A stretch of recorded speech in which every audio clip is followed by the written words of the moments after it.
Salim, thank you very much. Thank you for meeting with me. You were very informative, and I'll see you soon. All right, Frank. Take care, man. Great seeing you. Bye-bye. I just finished a quarterly financial and tax stewardship meeting with my client, Frank. I really enjoy these meetings, and my clients get a lot from them. In this video, I want to talk to you about your ideal client, the perfect client avatar. So we'll talk about who they are and where do you find them. So let's start with who is your ideal client avatar. It's important to know that so you can fill your practice with them. It's also important to be clear who you don't want as clients, because these are the clients that will drain your energy. In my early years, I had many of them, clients that I should not have signed them up in the first place. Let me share with you one of many clients that I had 7 or 8 years ago. This was a higher end deli that I had signed up. It was owned by 2 guys, and their wives actively helped them in their business. So it was like 4 businesses in one, because you had to deal with 4 owners. This deli did pretty well in sales, close to 1.5 million a year. So they sold gourmet cheeses and meats, different meats in an affluent part of town. So I'd signed them up, cutting my accounting fees. It was $200 per month for accounting, payroll, and sales tax, and promised to go and visit them once per month. I felt like I'd get them in as a client, and then over time I'd be able to provide them value and raise my fees. I promised them when signing them up that I would help them reduce their taxes. Now, reducing taxes for them meant that they didn't want to pay any income taxes, and they wanted to totally minimize on the sales tax. Yet they grossed $1.5 million a year. Once per month I would have to visit them and spend 2 hours answering their question from all 4 of them. They were disrespectful, secretive, and out to rob the system. Basically, they wanted to keep their incomes down so the wives would collect on disability. And they looked like perfect, healthy ladies to me who worked full-time in the deli. The worst part was that they were all smokers, and I would meet with them in a small room in the back, and they would all smoke, with no consideration of me being a non-smoker. So I'd walk out of there smelling like smoke, all for a measly $200 per month. I had many clients like those in those days because I was desperate to sign them up. Now, I would not want to touch them with a 10-foot pole. They were a ticking time bomb.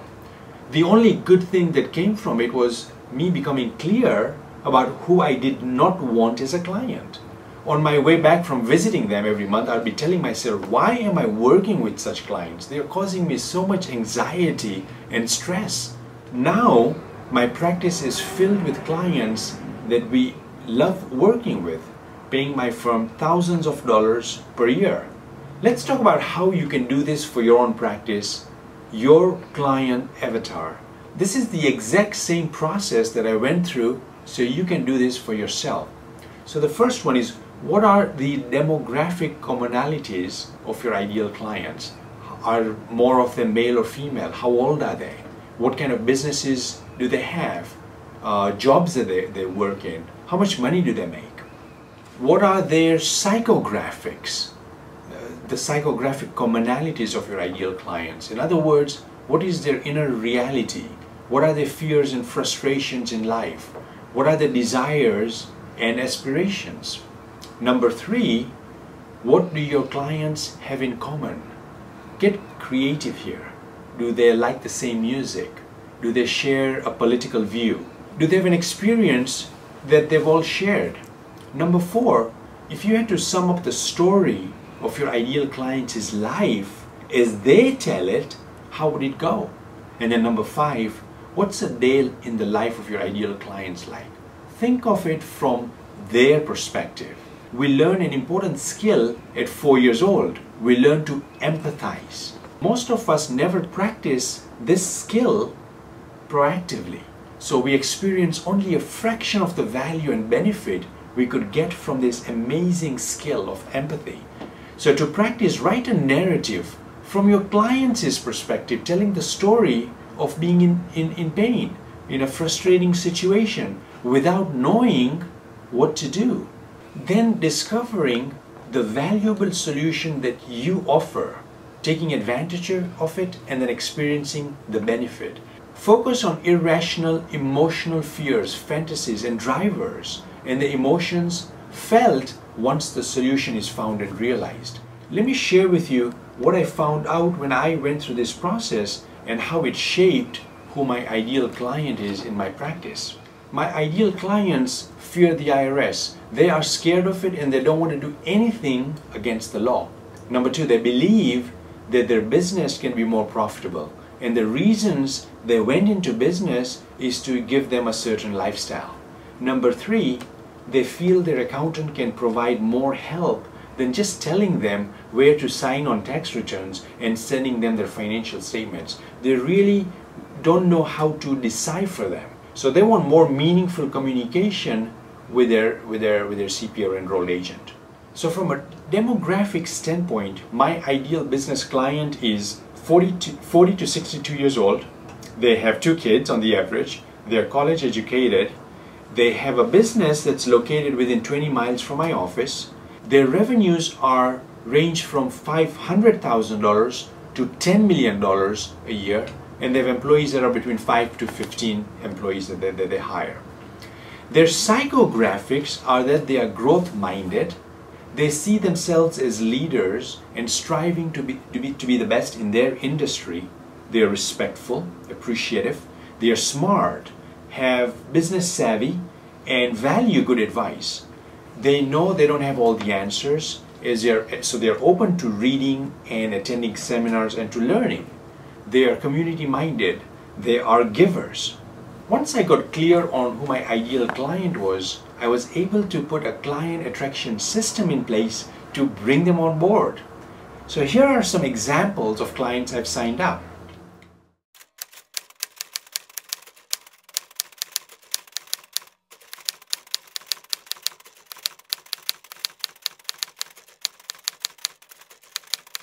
The first one, a commercial repair and maintenance company, revenue $6 million.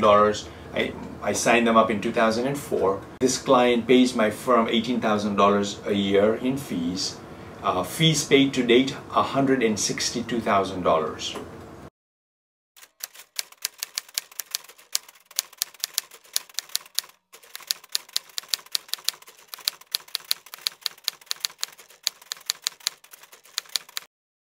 Second client, a machinery and rubber tracks family-owned business, revenues $18.5 million a year, signed them up in 2007, pays my firm $32,000 a year, fees paid to date $184,000.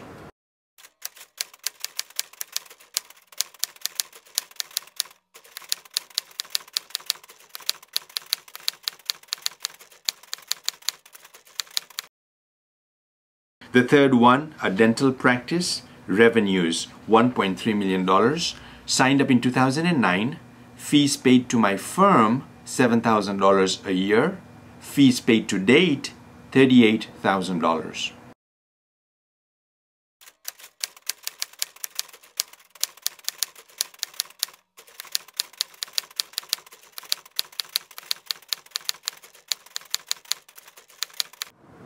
An elevator company, revenues $7 million a year, signed them up in 2005, fees to my firm $24,000 a year, fees paid to date $158,000.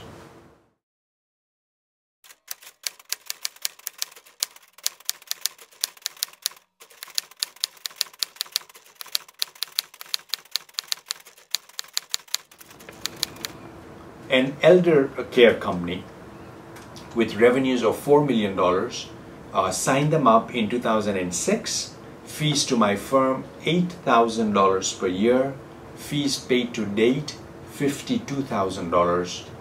So these types of clients are fun to work with and very profitable. No more of the types of clients that I worked with a few short years ago that would beat me up on fees and they were very stressful to work with. It's the same practice that I have now as I did then, just earning 3 to 4 times more than I was then. Importantly, I am enjoying my practice. What would it mean to you to make 3 to 4 times your income, the income that you're making now? I know you may be thinking, there's no way I can do that in my practice. Well, I'm a living example, and so are many of the members that are living proof that this is possible.